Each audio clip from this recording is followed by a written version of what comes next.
following program was provided by an independent producer solely responsible for its content. The opinions expressed do not necessarily represent the views of this station, its staff, board of directors, or underwriters.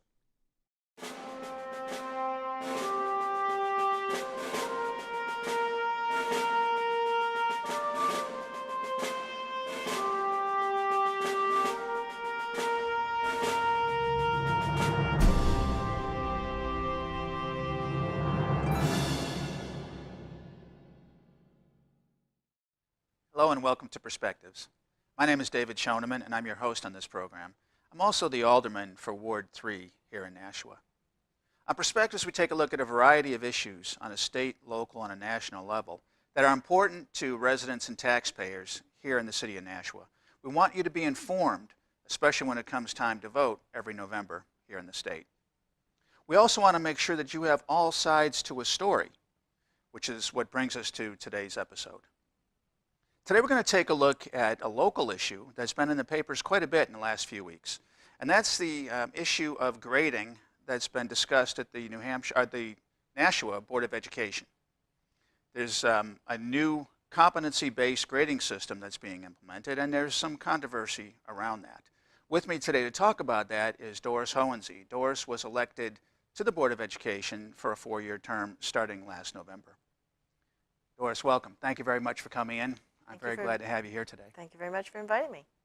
There was an editorial in yesterday's Telegraph that was pretty critical of your efforts to make some changes on the Board of Ed. You're coming up against a brick wall on a number of issues, and the editorial was pretty rough yesterday. Tell us about the situation, this competency-based grading that everyone's talking about. Well, the majority of our teachers do not like it. Is the problem. How do we know that? We took a survey. It took us quite a few weeks to encourage and ask for it, and to get the survey. It took us months. We finally got the survey, and 54% of our teachers do not like competency-based grading. Our students, 92% of them, do not like the grading, and 83% of the parents do not like the competency-based grading. So I'm trying to work out something that addresses these concerns. At first, I took the tack, well, if they don't like it, let's eliminate it, let's restore the old. There was no controversy when we had the old grading. That failed. I mean, we got as far as a 4-4 vote at the beginning of June, and we went nowhere. So then it dawned on me, why don't I just have a dual system? Something that accommodates both sides, a middle ground, a compromise, so everybody can be happy. So I started in committee to discuss this, and we have some policies that we recommended to the full board, and I hit a brick wall with the superintendent because he said, well, you don't understand the arithmetic back end. I'm a math major. I understand algorithms. Just lay it on the table. Well, I said, I'll sit down with the staff member, and I'll get up to date, and we'll come back and continue. No, she's too busy. We're implementing the new grading system. We don't have time for that. You can't do that unless you get a full vote of the board. When did this new grading system, this competency-based grading system, kind of come to the forefront here in Nashua? It piloted for about a while, and then it just came in this last September across the two high schools. So it's only in the two high schools? It's a high school grading system only? Yes. Okay. There's a different one in the middle school and a different one. It's standard-based in the elementary. Okay. They have characteristics of a successful learner in the middle school. That's as far as they got. And in the high school, they have the competency-based grading. And it has been a disaster in terms of the software, but that's not unique to Nashua. It's the provider that we have. They have the same problem in Manchester. What's the old system that competency replaced? Just taking numbers and on a 100-point scale. On a 100-point scale. And you average them up, and the teacher. A, B, C, D, F. Well, they would have a numeric number. It got translated to a letter. There was always an alphabet letter, on your report card. But the teacher would set up in their syllabus and say, well, this much goes to homework, this much goes to a project, this much goes to your final exam, this much goes for tests or quizzes. They would lay it out for you, so you'd know how it was computed. They gave you the algorithm. I see. On So a piece of paper. Student going in, and the parents of a student going in would know what the standards are, and what is expected. And what's expected, and basically how to get an A if that's what you want. Well, now the A's have been, we've gotten like about 8% or 10% less A's in the past year. and we have 20 or 30 or even more Fs. And we get a chance to recover some of those, but I'm seeing less A's and more Fs. So you have students at the high end are like, what's going on? I'm trying so hard, I can't get that competent or proficient with distinction grade. It used to be that you got everything right on a test, that was an A+. Now you haven't gone above and beyond, and there's a whole new set of rubrics to get to the place they had expected. So they're feeling very frustrated. The teachers are frustrated because they're dealing with a computer system that's really not efficient. I see. So this is a computer modeled as opposed to teacher modeled, Well, with so much weight being given to homework and so much weight being given to they always oral had a computer participation. system of how they put it in. I don't know if they put in everything or just an average in previous, it must have come along over the years to become more and more comprehensive. But the big thing with competency-based grading is they take a subject and they break it down into 3 to 5 different groups. Like for math, there's communication, there's solving a problem, and then there's setting up the problem. So, and that's for any math course in the whole high school, those 3 competencies. So someone who's traditionally been good at math and maybe not good at English is now going to find he's not doing so well at math either. there's a bit of a problem. It's I different. see. It's very different. So after a year of piloting this thing in high school, a survey was taken. It's a confidential survey? It was in the spring. Okay. So you're talking a semester plus, A semester plus, and a little a survey bit more. was taken, and result of the survey And that's the results I told you, 54%. says that 54% of high school teachers do not like this new system. Right. Now, the other thing is whenever we have a discussion on this, the teachers, the 46%, they're free to come. And they're free to talk and speak loudly and forcefully. We love it. It's great. I don't know what you're worried about. The people that don't like it, the teachers that are upset with it, they don't feel good about talking in public. There was another survey that we paid UNH thousands of dollars to do just recently, and it's come back. It's called a climate survey. And they're saying that they fear retribution if they speak out to their colleagues. See, so we have 54% of teachers not liking this new system, competency-based system. And that same group of teachers may be feeling intimidated about speaking out against. We absolutely never see teachers coming out and saying they don't like it. We have a majority of them that are upset, and they're all silent. I see. How does this happen? That's a good question. We'll get to that in a second. Now, what about parents? How do parents feel about this? Were parents surveyed? Parents were surveyed, and 80-something% of them don't like it. 80-some% of parents. How about students? Were students surveyed? They were like 92%. And this was not Did the not UNH like it. survey? This was our in-house Survey Monkey. SurveyMonkey is not necessarily a scientific survey.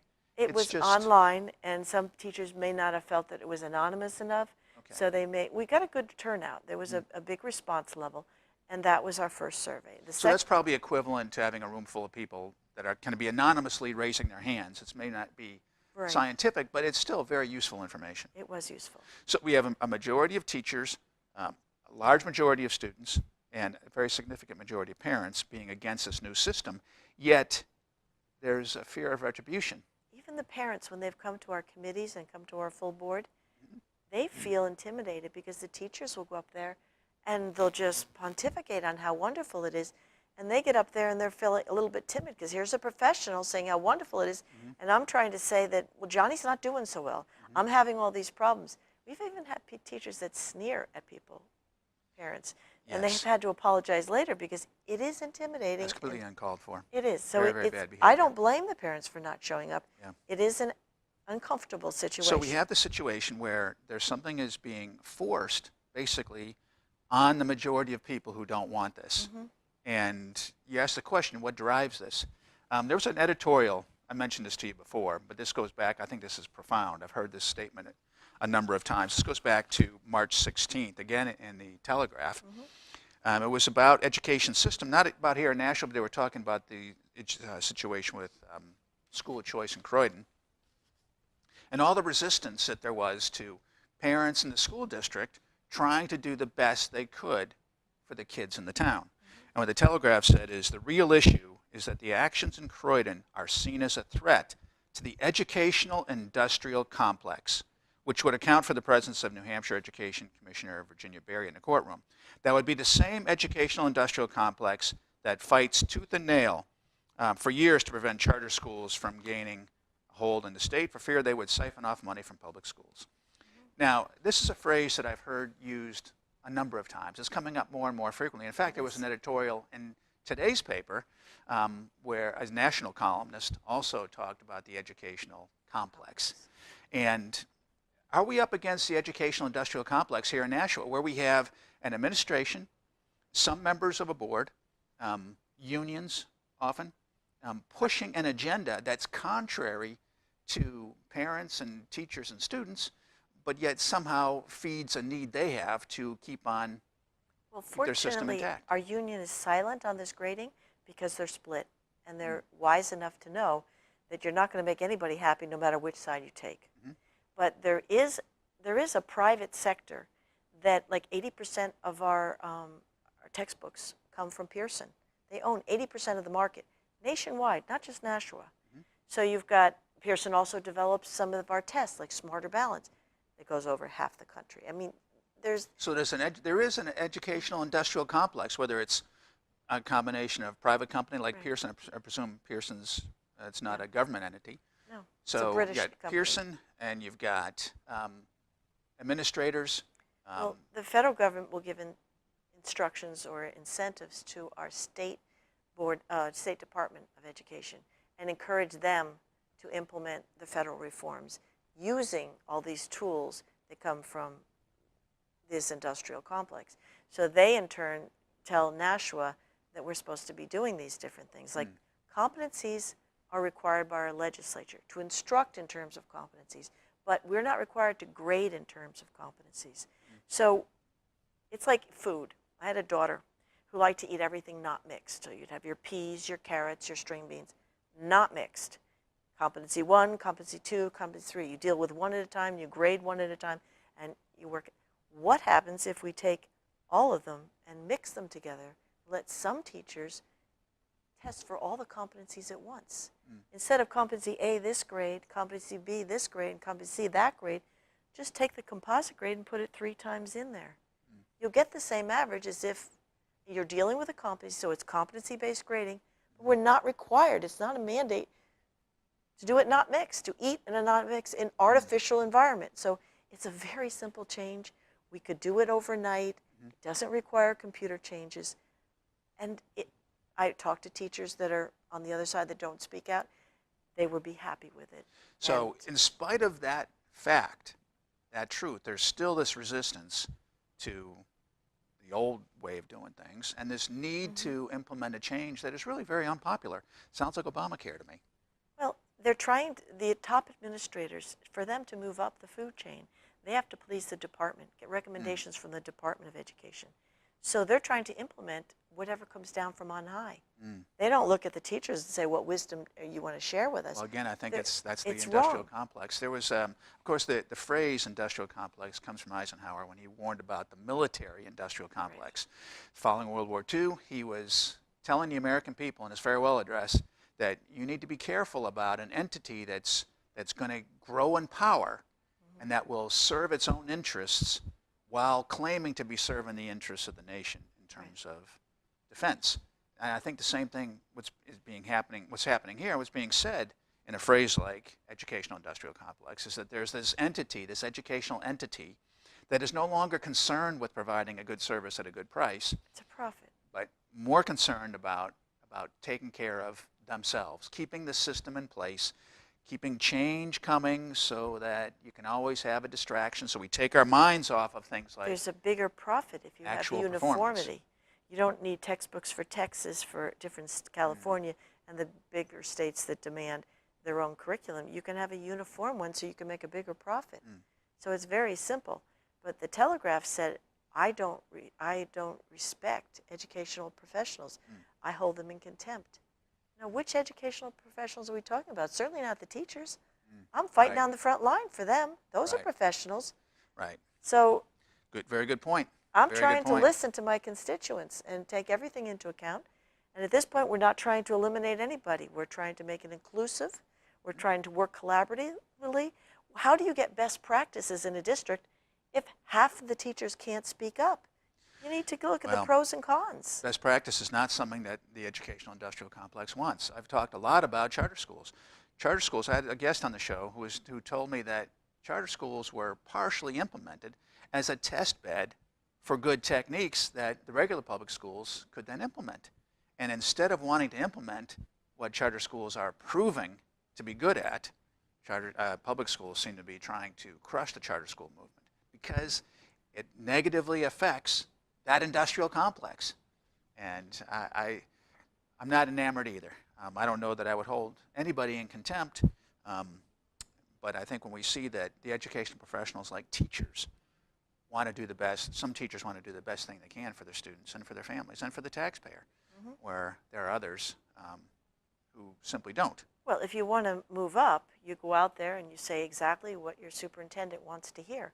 That you think his program is fabulous, it's working great for your classroom, and you hope that maybe you'll move up to maybe a head teacher, or maybe you'll move up to an assistant superintendent position because you've been so useful, helpful, and cooperative. Speaking about what makes for good performance, one of the things that the editorial said, yesterday's editorial, it said that we should be focusing on things like low student test scores. What are we doing about low student test scores? Do the proponents of this grading system link their new grading system at all to test scores? The competencies are supposed to be aligned to the Common Core. We don't write those tests. I'm upset that we can't see those tests. There should be transparency. We have a state law that says after your child takes a test and the scores are released by the state, you should be allowed to see your child's test paper and his answers so you can help understand where he needs remediation. They're not allowing anybody to see them. So we have secret tests. Well, we have secret tests, and I think we have an education system that pulls or tries to remove parents from the equation. Yes. When the Telegraph talks about low student test scores, I want to do a little bit of research to find out what they really mean. So I went online to do some research, and I found that there's an agency or an organization called School Digger. They go on, they look at all the different states. They basically help people who are thinking about moving to a particular place to find a good school system, help them to analyze and compare maybe Texas to New Hampshire to Illinois to California. And they take a look at the data that each state Department of Education collects. And of course, the data that's collected comes from the local district, so anything that New Hampshire Department of Education reports to a company like School Diggers, they get from Nashua. And by the way, I've said it on the show before, I've said it publicly too, in the meetings at various times, that the Nashua School District is ranked in the bottom 20% in the state. Now, that's according to the New Hampshire Department of Education, how they calculate these things. And there might be tests and all that kind of stuff that there's controversy about, but this is the standard that's used. And it would seem to me, at least according to the Telegraph, that we ought to be paying attention to low student test scores. So what are the test scores? We have a number of elementary schools. I'm just going to run down this for the folks at home real quickly. Here in the city, there are 198 elementary schools throughout the state. And I can give you the ranking of each of Nashua's schools out of that 198, just so folks at home know. Bicentennial Elementary School is the number one school in Nashua. That's ranked number 8 out of 198. That's very good. Maine Dunstable is number 22nd out of 198. Birch Hill, 69th out of 198. New Searles is number 98. Sunset Heights is 108 out of 198. Now we're getting to the below 50% level. Charlotte Ave is 124th out of 198. Broad Street is 143rd out of 198. Amherst Street, our own Ward 3, 178th. Only 20 above the very bottom in the state. That's Amherst Street School. Dr. Norman W. Crisp, 180th out of 198. Mount Pleasant, again, Ward 3. Mount Pleasant is 182nd out of 198. Fairgrounds, 194th out of 198. And Ledge Street, 195th out of 198. School Digger assigns stars for school performance, 0 to 5. So it's actually 6 grades, 0, 1, 2, 3, 4, 5. 4 of our elementary schools are ranked 0, 2 are ranked 1, 2 are ranked 2, 2 are ranked 3, 1, 4, and 1, 5. Our middle schools, out of 77, out of 107, Elm Street is number 76, Pennachuck is number 86. Fairgrounds is number 88 out of 107. On high schools, 77 high schools total. Nashua High North is number 57 out of 77. Nashua High School South is number 76th out of 77. So if we have Nashua High School South, that's ranked the second last high school in the state. And the Telegraph points out we should be looking at low student test scores. Is this new grading system going to help this at all, in your opinion? There's another board member on, Mr. Kaufman, Howard Kaufman, and he pointed out, this is his argument, and I like it. He says, if we can't get the teachers engaged and enthusiastic about what's going to happen, how can they transmit that to our students to get them engaged and excited about learning? We have half of our teachers that are not thrilled with what they're being required to do. Yeah. So we've got to bring them together. Everybody's got to get on board. And you can't just say, this is from the top down, this is the way it will be. Be happy. It hasn't worked. So perhaps we should try a different approach. Perhaps we should collaborate, and we should work from the bottom up. Well, that's a very different Model. Very different model. And I think it's a model that I think you're a proponent of. Yes. It's a model that I'm a proponent of on the aldermanic side. I think it's very important that we represent the people that are in our wards, our constituencies. And I think you're representing your constituencies. I'm trying. I think you're doing a fine job of it. And it's hard. It's a battle. Trust me, I know. It's a battle. Yes. But I think that self-government requires that we do what people want us to do. It doesn't. We're not supposed to be sitting in office, whether it's the Board of Ed or the Board of Aldermen or the mayor's office or any office, dictating to people what they have to accept. We're supposed to be the checks and balances on That's the right. mayor, on the superintendent, and oversee what they do to make sure that the people's voice is heard. Yes. Yeah, the superintendent doesn't run the education system, really. I mean, he's the chief administrator, Right. but he's not in charge of education. He shouldn't be. The I think the Board of Ed is supposed to hires oversee. and oversees him. Right. He has to be responsible to reply to us and be accountable to us, I guess is the word I'm looking for. And we just can't say whatever you want. Right, and he shouldn't be telling you what to do. You shouldn't be controlling information to No. control the dialogue, to limit what we can do. So you said you had to do a right-to-know request. I did. What happened? I'm going to get the information next Tuesday. Because you couldn't get information you I wanted couldn't from get the it superintendent? I couldn't get it in committee. I couldn't get it through the full board. So I put in a right to know because, as I said, everybody has a right to know how the grades are being computed in their high schools. So all you wanted to know was what the algorithm is? That's right, because he explained to me, I don't understand. So I couldn't possibly present a proposal because I don't understand the algorithm that's operating in the arithmetic back end. Well, if there was any demonstration of contempt, it sounds like it was on the superintendent's part. If he said that you don't understand, that's an insulting thing to say. Well, he wouldn't present, so I couldn't understand because he was too busy. Maybe he didn't understand. And I'm bothering him by asking this question when he's got other things that he would like to do. I'm trying to get all the teachers together. I'm trying to work a compromise and get, that's not disruptive. I think this can move forward. I still think it could be moved forward. I wasn't allowed to present it.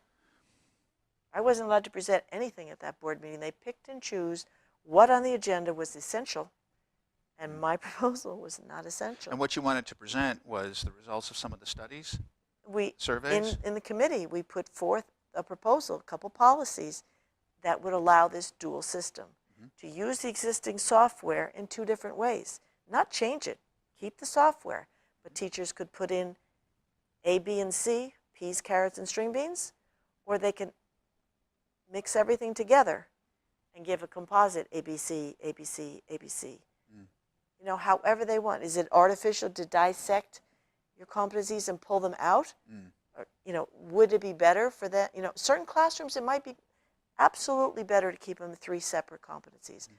Some classrooms, the teachers might feel that the student will learn better if everything's integrated. It's up to the teacher. I respect the teachers. They are the professionals. Well, they are. And I think that, I hope that we can distinguish teachers from teachers' union. I'm not impressed. I think teachers' union is often part of the educational industrial complex. In this case, they're silent on this issue, and I respect that because they can't take a position forward against and give credit where credit's due. They're not contributing to this problem. They can't Okay. solve it, but they're Well, there are not some other contributing. problems that the city's going to be facing. We'll see if they Yes. contribute or That would be wonderful. or help us or not on some of those other problems. We're nearly out of time here, Doris. We did talk before the show about a possibility of you coming in again next week to make the presentation here to the folks at home that you were not allowed to make to the Board of Ed. Okay. And that presentation involves graphs and charts, and it shows some of the results, shows what percentage of teachers and students and teachers don't like this system, and emphasizes again that those who don't like it might really be a silent majority, people that are afraid of retribution. Yeah. I understand too that there's some tension potentially between the unions and the administration regarding some of that transparency or some of the intimidation. Is that No, something that I've heard? The union worked with the administration to come up with this climate survey that revealed the fact that there is that fear of retribution. So in that sense, I'm delighted that they did push forward and get the survey out. The board did not have any part other than authorizing the thousands of dollars needed to administer.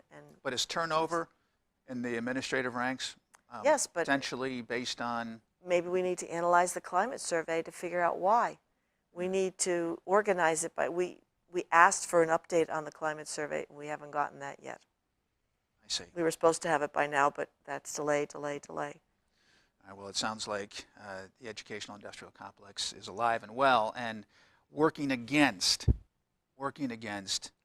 parents and students and taxpayers. We've got board Hohensee. members that are hopefully working for. Well, I know there are some that are working for, and we just need a majority on And all in these boards. November 2017, if there's anybody that wants to join me, I would welcome that. Well, that's one of the reasons why we have this show, is to keep Yeah. people informed so they can either step up and run themselves Right. or vote wisely. Certainly, it's important to vote wisely. Mhm. All right, we are nearly out of time. Doris, thank you very much for coming in. I really Well, appreciate thank it. you.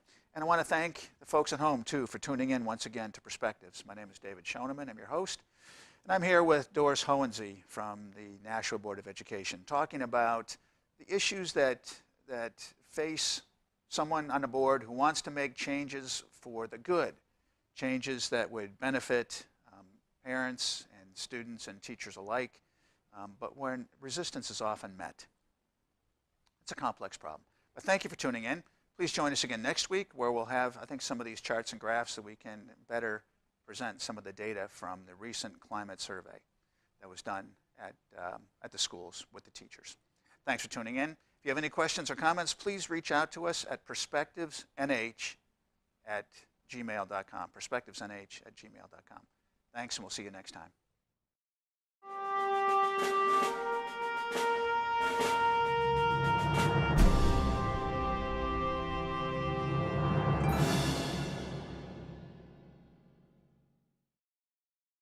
The preceding program was provided by an independent producer solely responsible for its content.